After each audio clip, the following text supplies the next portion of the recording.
आई India के विशेष कार्यक्रम कभी कब कभी शायर में आप सभी दर्शकों का एक बार फिर से स्वागत है।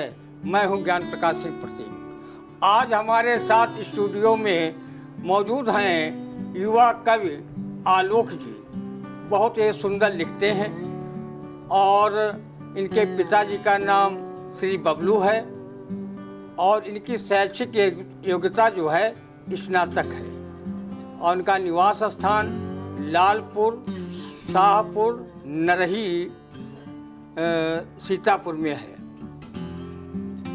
और ये युवा कवि हैं। युवाओं की अपनी सोच है, अपने सोच के अनुसार अच्छी कविताएं लिखते हैं और सामाजिक विसंगतियों पर भी काफ़ी चोट करते हैं। हम अपने दर्शकों को आज आलोक जी से अच्छी अच्छी कविताएं सुनाएंगे। भाई आलोक जी, हमारे दर्शकों के लिए कोई अपनी एक रचना पेश करें। सबसे पहले मैं कुछ पंक्तियां पढ़ता हूँ, उसके बाद रचना देता हूँ अपनी। कि हो गया जो इश्क में कुछ पल गुजारा जाएगा, हो गया जो इश्क में कुछ पल गुजारा जाएगा, जाने जा की जुल्फों को फिर से संवारा जाएगा, जागते सोते हुए अगर यादें तेरी आएंगी, फिर तुम्हारी यादों को कैसे बिसारा जाएगा, फिर तुम्हारी यादों को कैसे बिसारा जाएगा। और इश्क में तेरे सनम गर फिर से मैं पागल हुआ, इश्क में तेरे सनम गर फिर से मैं पागल हुआ, पत्थरों से गलियों में दीवाना मारा जाएगा, छोड़ करके दिल तोड़ करके दिल मेरा गर छोड़ कर तुम जाओगी, तोड़ करके दिल मेरा गर छोड़ कर तुम जाओगी, बिन तेरे आलोक भी बिन मौत मारा जाएगा, बिन तेरे आलोक भी बिन मौत मारा जाएगा। और इसके बाद मैं अपनी रचना देता हूँ, ले चलता हूँ एक कविता की तरफ। स्वागत है। तुम्हें मैं चाहूँ जा से ज्यादा कैसे बतलाऊं, तुम्हें मैं चाहूँ जा से ज्यादा कैसे बतलाऊं, खुदा कसम क्या तुझको सीना फाड़े दिखलाऊं, तुम्हें मैं चाहूँ जा से ज्यादा कैसे बतलाऊं, खुदा कसम क्या तुमको सीना फाड़े दिखलाऊं। और तू जो मांगे तो हंस के जान भी ये दे दूंगा, तू जो मांगे तो हंस के जान भी ये दे दूंगा, जाने क्या चीज है जहान तुझको दे दूंगा, तुझको देखूं नहीं तो चैन नहीं मैं पाऊं, तुम्हें मैं चाहूं जा से ज्यादा कैसे बतलाऊं। और दूसरा सिर पढ़ता हूं। तेरी आंखों से एक जाम सा छलकता है, तेरी आंखों से एक जाम सा छलकता है, तेरा दामन तो यूं गुलाब सा महकता है, तेरी आंखों से एक जाम सा छलकता है, तेरा दामन तो यूं गुलाब सा महकता है, जी में आता है कि नजरों से जाम पी जाऊं, तुम्हें मैं चाहूं जा से ज्यादा कैसे बतलाऊं। और दूसरा बंद है। तेरा ये चांद सा चेहरा भी जुल्म ढाता है, तेरा ये चांद सा चेहरा भी जुल्म ढाता है, तेरी इन जुल्फों का लहराना जुल्म ढाता है, तेरा ये चांद सा चेहरा भी जुल्म ढाता है, तेरी इन जुल्फों का लहराना जुल्म ढाता है, न जा तू नजरों से वो झल में देखता जाऊं, तुम्हें मैं चाहूं जा से ज्यादा कैसे बतलाऊं, तुम्हारे रूठने पे तुमको अब मनाना है, तुम्हारे रूठने पे तुमको अब मनाना है, कोई रास्ता बता दिल में तेरे समाना है। तुम्हारे रूठने पे तुमको अब मनाना है, कोई रास्ता बता दिल में तेरे समाना है। तेरी बाहों की मैं आगोश में समा जाऊं, तुम्हें मैं चाहूं जान से ज्यादा कैसे बतलाऊं। और आगे पढ़ता हूं। तेरा नागिन सा ये चलना भी गजब ढाता है, तेरा नागिन सा ये चलना भी गजब ढाता है। तेरे दीदार से मुझ पर तो नशा छाता है, तेरा नागिन सा ये चलना भी गजब ढाता है। तेरे दीदार से मुझ पर तो नशा छाता है। तेरे बस देखने से मैं तो सनम मर जाऊं, तुम्हें मैं चाहूं जान से ज्यादा कैसे बतलाऊं। और अंतिम पंक्तियां पढ़ता हूं। तेरी हर एक अदा का हूँ मैं दीवाना हुआ, तेरी हर एक अदा का हूँ मैं दीवाना हुआ।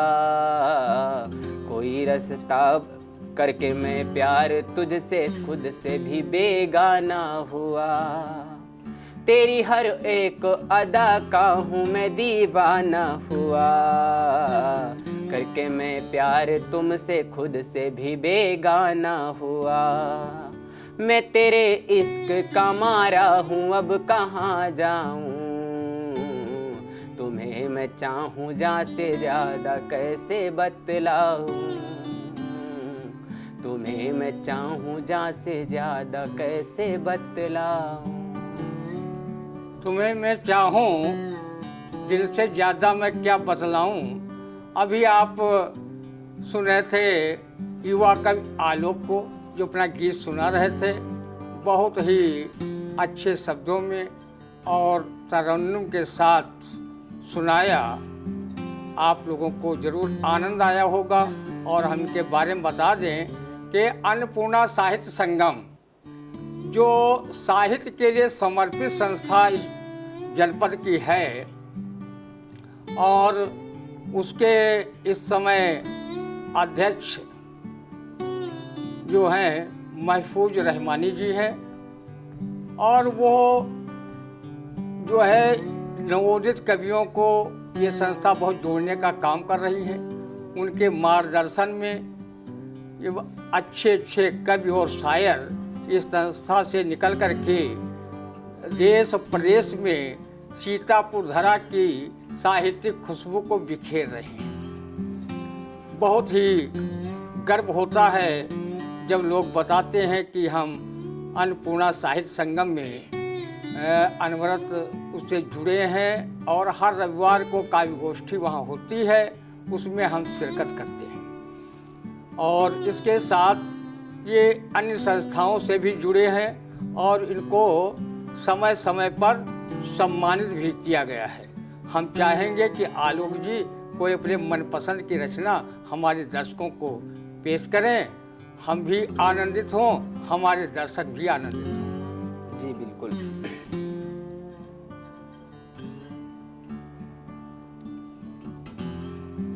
एक हमारी रचना है जो शुरुआती दौर की है और बहुत विख्यात हुई वो रचना। उसी से एक बात कही जाए कि जैसे कि कुछ लोगों को कुछ कविताएं बहुत ऊपर तक ले जाती हैं। तो सबसे पहले मैंने आरएमपी में एक प्रोग्राम में ये कविता तुरंत लिखी थी, एक दिन पहले, उसी रात में लिखी और सुबह मुझे कार्यक्रम में सुनाना था।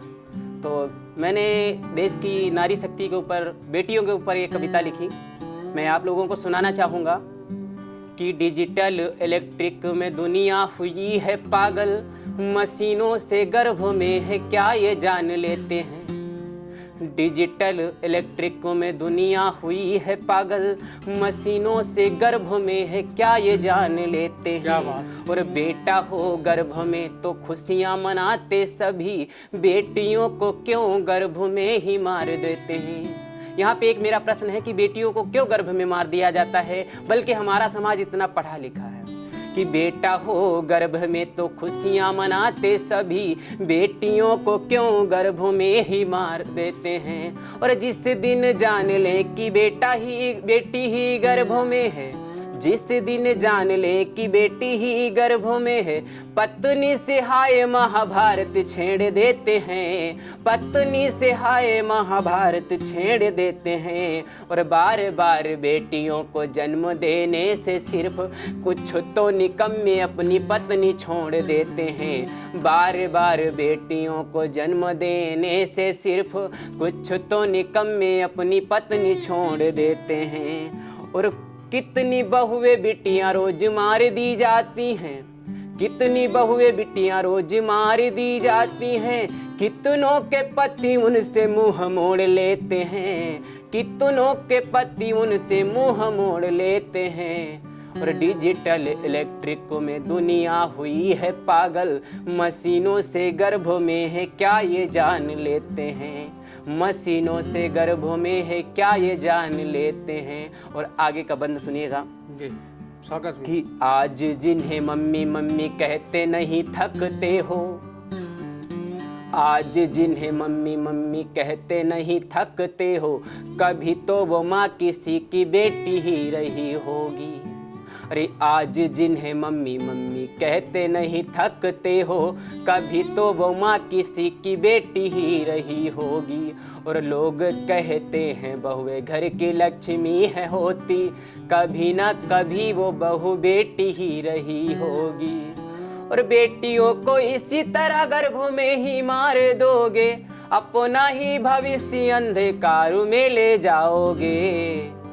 बेटियों को इसी तरह गर्भ में ही मार दोगे, अपना ही भविष्य अंधकार में ले जाओगे।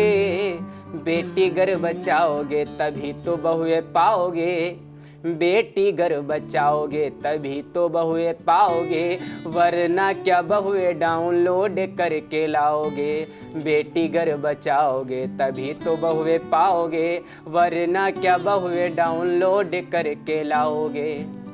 बेटी बचाओगे मतलब कहना है इनका कि ये कोई यांत्रिकी नहीं है कि उसको डाउनलोड करके बच्ची प्राप्त कर लो या लड़के प्राप्त कर लो। ये इन्होंने कन्या भ्रूण हत्या पर जो बड़ा करारा प्रहार किया है इस समाज के ऊपर कि हर हाल में कन्या भ्रूण हत्याएं रुकनी चाहिए और लड़कियां लड़कों से कम नहीं होती हैं। हमने अपने महफूज रहमानी जी के किताब विसात खाना में पढ़ा कि उन्होंने बहुत इस पे लिखा है कि लड़कियां क्या क्या होती हैं। तो लड़कियां हर क्षेत्र में तरक्की कर रही हैं और कंधे से कंधा मिला करके पुरुषों के मुकाबले वो चल रही हैं, उनसे आगे निकल रही हैं।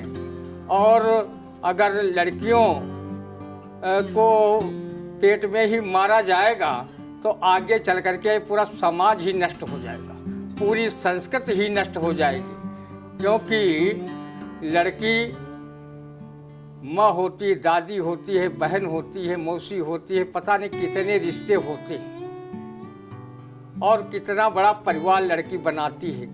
अगर लड़की ना हो तो रिश्ते कोई नहीं रहेंगे। तो बहुत अच्छा इन्होंने का पाठ किया और हम बता दें इनके बारे में, इनको बहुत से पुरस्कार और सम्मान मिले हैं। अन्नपूर्णा साहित्य संगम तो इनको समय समय पर सम्मानित व पुरस्कृत करता रहा है। नेहरू युवा केंद्र सीतापुर के द्वारा कई बार काव्य पाठ में जो है प्रतियोगिता हुई उसमें इनको प्रथम और द्वितीय स्थान मिले और इन्हें सम्मानित किया गया। बालाजी तिरुपति महोत्सव ककरहा सीतापुर होने वाले बड़े कार्यक्रम में एक शाम फिल्मी दुनिया के नाम कार्यक्रम मंच पर इन्होंने काव्य पाठ किया था और सम्मानित किए गए। रामा भारी विश्वा में कवि सम्मेलन में काव्य पाठ किया और अभी इन्होंने किन्हौटी में बड़ा अच्छा काव्य पाठ किया और काफ़ी लोग वहाँ पर उपस्थित थे और इत्तेफाक से उस मंच पर मैं भी था। तो मुझे सुनने का उनको अवसर प्राप्त हुआ और कई बार सुना अन्नपूर्णा साहित्य संगम में। तो आप ये अच्छा लिख रहे हैं, अपनी पढ़ाई भी जारी रखे हुए हैं और सामाजिक और जन सरोकारों के कार्यक्रमों में भी बढ़ चढ़ करके हिस्सा लेते हैं। हम चाहेंगे आलोक अगर कोई और रचना हमारे दर्शकों के लिए सुनाना चाहें सुना दें, उसके बाद फिर हम जी अपने बिल्कुल। दर्शकों से विदा। कुछ छंद पढ़ूंगा जो कि गोपियां कहती हैं कृष्ण से कि काली लट्टे घुंघराली लट्टे तोरी नागिन सी लहराई रही हैं। काली लट्टे घुंघराली लट्टे तोरी नागिन सी लहराई रही हैं और नागिन सी लहराई के जाल बनाए के मोहे फसाई रही हैं।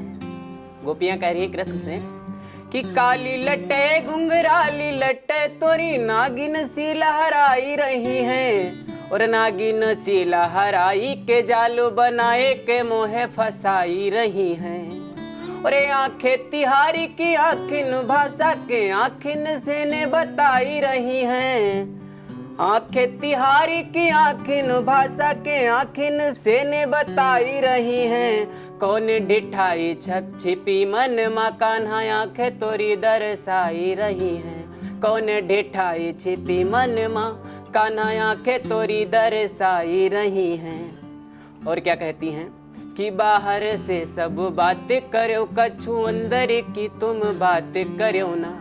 कि जो आपके मन में है वो मन में ही रखना, आप उसको सामने मत लाना।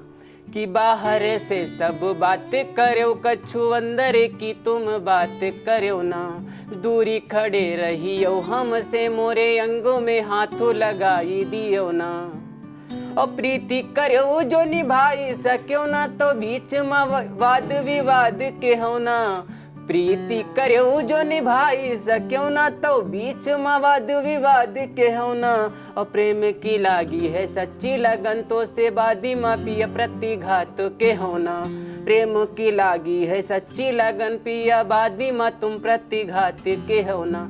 गोपिया कहती हैं कृष्ण से कि अगर प्रेम कर रहे हो निभा सको तो प्रेम करना, वरना बाद में मेरे साथ प्रतिघात मत करना। और क्या कहती हैं कि छोड़ी के तुम पिया गोपी ने का कहे जाई बसे मथुरा माहो कान्हा।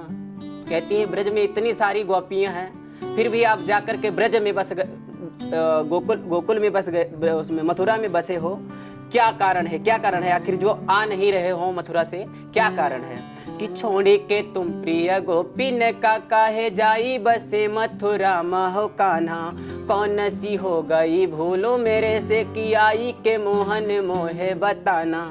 और छोड़ी धरी गगरी मटकी मोहे आजू से माखन नाई बनाना। छोड़ी धरी गगरी मटकी मोहे आजू से माखन नाही बनाना।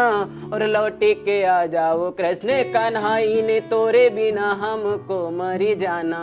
लौट के आ जाओ कृष्ण कन्हाई ने तोरे बिना हमको मरी जाना। जी ये छंद। लौट के आ जाओ कृष्ण कन्हाई नहीं तोरे बिन हमको मर जाना। ये बहुत वियोग रस जो श्रृंगार में होता है, वियोग उसमें श्रृंगार में एक संयोग रस होता है, एक वियोग रस, वो वियोग रस होता है। तो श्रृंगार रस के दो खंड होते हैं, संयोग और वियोग। वियोग जो होता है उसमें बड़ा शाश्वत प्रेम होता है और संयोग में आंखों देखा प्रेम होता है और वहाँ आँख के पीछे का प्रेम होता है। जैसे वो चले जाते तो अपने सूरदास जी लिखते हैं, मधुबन तुम कत रहत हरे और विरह वियोग श्याम सुंदर के ठाढ़े क्यों नजरे। क्या बात। उद्धव जी समझाने जाते हैं तो गोपियाँ कहती हैं, उद्धव मन न भये 10-20 एक हुतो सो गयो श्याम संग और को औराधे ईस। और आज के ज़माने की कहीं वो फिल्मी टाइप की गोपियाँ होती तो कहती कि जो है उधव मन तो भये 10-20, एक हो तो गयो श्याम संग और शेष बचे 19।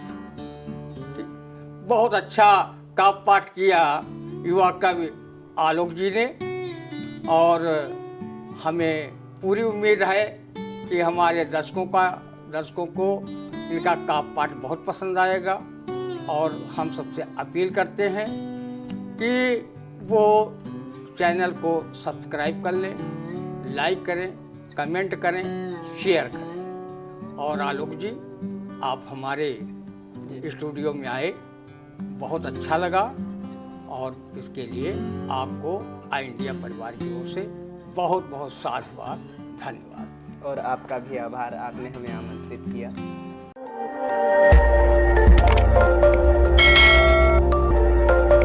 खबर आपकी, नजर हमारी। देखते रहिए आई इंडिया।